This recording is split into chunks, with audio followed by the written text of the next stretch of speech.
Hello friends, welcome to SSC coaching centre. दोस्तों, आज मैं आपको गणित के बहुत ही अच्छे सवाल सिखाऊंगा। वीडियो को पूरा देखना। चलिए स्टार्ट करते हैं। पहला सवाल, अगर इस तरीके का एग्जाम में सवाल आ जाए तो आप कर लोगे या नहीं कर पाओगे। देखो करना क्या है, बड़ा ही अच्छा सवाल है, ये ध्यान देना। ऐसा सवाल कभी भी आ जाए तो आपको देखो, ये 1 का स्क्वायर है, ये 2 का स्क्वायर है। आपको ना इसे लिखना है 1 के बटे में 1 का स्क्वायर माइनस 1 के बटे में 2 का स्क्वायर। जब इसे आप सॉल्व करोगे ना पूरा, तो ये यही आ जाएगा लौट के। ठीक है, लिख लिया। प्लस इसको आप क्या करोगे, 1 के बटे में 2 का स्क्वायर माइनस 1 के बटे में 3 का स्क्वायर लिखोगे। अगर इसे सॉल्व करोगे तो लौट के ये वही आ जाएगा। प्लस ऐसे यहाँ पे 1 के बटे में 3 का स्क्वायर माइनस 1 के बटे में 4 का स्क्वायर लिख दो। इसको लिख दिया है ना। अब ये ऐसे ही आगे चलता जा रहा है। ठीक है, ऐसे ही आगे ये चलता जा रहा है। अब ध्यान देना, माइनस का 1 के बटे में 2 का स्क्वायर प्लस का 1 के बटे में 2 का स्क्वायर कटेगा, ऐसे ही ये कटेगा, ऐसे ही आगे करता चला जाएगा। तो यहाँ पे क्या बचेगा, 1 के बटे में 1 का स्क्वायर बचेगा, यही तो बचेगा 1 के बटे में 1 का स्क्वायर। और आगे सब करता जाएगा करता जाएगा करता जाएगा, आगे तो क्या बचेगा, 0। 1 के बटे में 1 का स्क्वायर, 1 के बटे में 1 का स्क्वायर, तो 1 के बटे में क्या, 1 के स्क्वायर का मान 1 ही रहेगा। 1 से 1 कटा दो, एक बार में 1 ही आ जाएगा, यही तो है। और आगे सब करता जाएगा सब शून्य हो जाएगा। तो इसमें से आप माइनस करोगे शून्य को, तो आपका आंसर 1 ही तो आएगा। पहले ऑप्शन में दिया गया सवाल का सही जवाब। सभी बच्चे समझ गए। अब देखते हैं आगे। अगला सवाल है 3 की पावर 81 प्लस 9 की पावर 40.5 प्लस 27 की पावर 27। इसको सोल्व करना है। देखो 3 की पावर 81, 9 को क्या लिख सकते हैं, 3 का स्क्वायर, और इसकी पावर कितनी है, 40.5। 27 को क्या लिख सकते हैं, 3 की पावर 3 और इसकी पावर कितनी है, 27। 3 की पावर 81 प्लस, अब ये क्या हो जाएगा हमारे पास, 40.5 का गुना 2 से करूंगा तो ये 81 हो जाएगी पावर। 27 थी, ये भी 81 हो जाएगा। ठीक है, अब देखो यहां पे क्या हो जाएगा, सभी में याद ध्यान रखना मेरी बात को, कि सभी में से क्या हो जाएगा, 3 की पावर 81 कॉमन आ जाएगा। 3 की पावर 81 कॉमन, यहां से गया 1 बचा, यहां से गया 1 बचा, यहां से गया 3 की पावर 81 1 बचा। तो ये क्या हो गया, 3 की पावर 81 इंटू 3। अब 3 की पावर कुछ नहीं है तो इसका मतलब 1 होगी।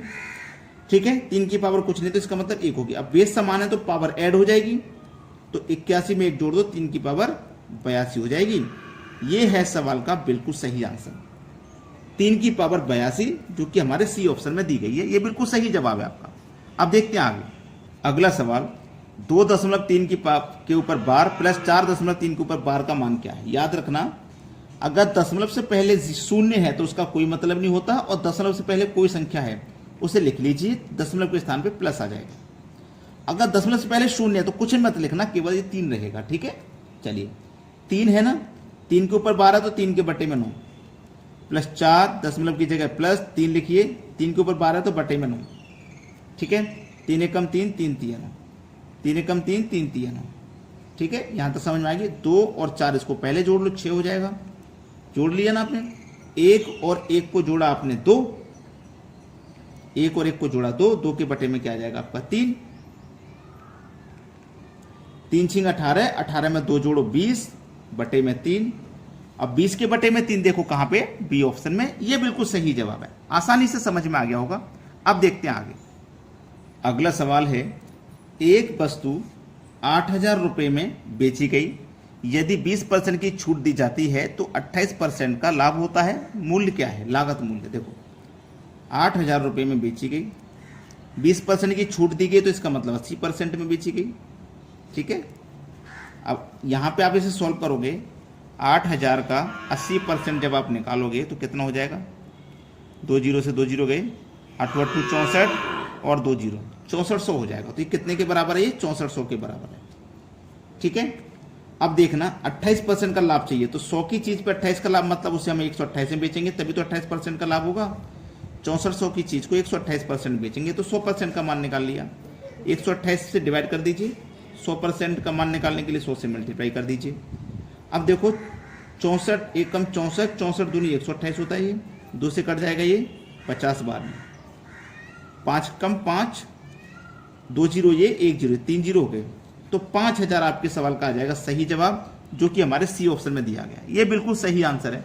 अब देखेंगे अगला सवाल। अगला प्रश्न है 32 की पावर 5 प्लस 2 की पावर 27 किससे भाज्य होगी, किससे डिवाइड हो जाएगी। देखो इस 32 को मान आपको पता है क्या होता है, 2 की पावर 5 का मान 32 होता है, ठीक है। 2 की पावर 5 का मान 32 होता है। 32 को आप 2 की पावर 5 लिख सकते हैं और इसके ऊपर पावर है 5 प्लस 2 की पावर है 27, 5 बचे 25, 2 की पावर 25 हो गई प्लस इधर 2 की पावर 27 हो गई, ठीक है। अब देखना दोनों में 2 की पावर 25 यहाँ पे भी है, 2 की पावर 25 इसमें भी शामिल है, तो 2 की पावर 25 को कॉमन जब आप ले लोगे, कॉमन ले लिया तो यहां से 2 की पावर 25 गई तो 1 बचा, यहां से 2 की पावर 27 में से 2 की पावर 25 गई तो 2 की पावर 2 बचेगा, तो 2 की पावर 25, ठीक है, 1 प्लस 2 की पावर 2 का मान 4, 4 और 1 5, ठीक है, 4 और 1 5 हो गया, 2 की पावर 25 इंटू 5। अब देखिएगा कौन सी संख्या जो इसको काट देगी। अब इसमें आप क्या कर सकते हो पता है, इस 25 में से एक पावर इधर दे दो, यानी कि 2 की पावर 25 है ना, 2 की पावर 24 रखिए, 1 2 इधर दे दो, ये कितना हो जाएगा, 5 दूनी 10 हो जाएगा, तो 2 की पावर 24 इंटू 10। अब ये जो 10 है ना, ये किस संख्या को काट देगा, 10 को काट देगा। सी ऑप्शन हो जाएगा सवाल का सही जवाब। अब देखिए आगे अगला सवाल है, ये सवाल है बड़ा ही अच्छा सवाल है, बेहतरीन क्वेश्चन है। इसको कैसे सॉल्व किया जाएगा, हो सकता है आपकी समझ में ना आए तो मैं यहाँ पे आपको सिखा देता हूँ, ठीक है। ऐसा सवाल कभी भी आ जाए 8 9 3 4, ये जो 6 है ना, इसको आप क्या लिख सकते हैं समझना, ये 346 है, मैं इसको 345 प्लस 1 लिख सकता हूँ, 345 में 1 जोड़ूंगा तो 346 ही तो हो जाएगा, लिख सकता हूँ, माइनस का 87/89। क्लियर यहाँ तक बात, यहाँ तक किसी को कोई समस्या है, बिल्कुल भी नहीं होगी यहाँ तक कोई समस्या। चलिए 8 9 3 4 5, 89 का मल्टीप्लाई मैं 1 से करूंगा तो 89 ही रहेगा, उसमें से माइनस कर दूंगा 87, 89 में से 87 माइनस कर दिया तो 2 बचा, बटे में 89, बस आ गया सवाल का सही जवाब। अब थोड़ा सा बेसिक समझ लो इसका, जैसे मान लीजिए 16 माइनस 4/7 लिखा है, तो 16 को आप लिख सकते हो 15 प्लस 1 लिख सकते हो कि नहीं, माइनस का फिर 4/7 है। अब क्या करोगे, 15 है ये, 7 एकम 7, 7 में से गया 4 तो कितना बचा 3, इसका मतलब 3/7 ये आंसर हो जाएगा। इसी के आधार पे ये सवाल किया गया है। तो सभी बच्चे वीडियो को लाइक और शेयर कर देना सभी बच्चों में, ठीक है दोस्तों, धन्यवाद।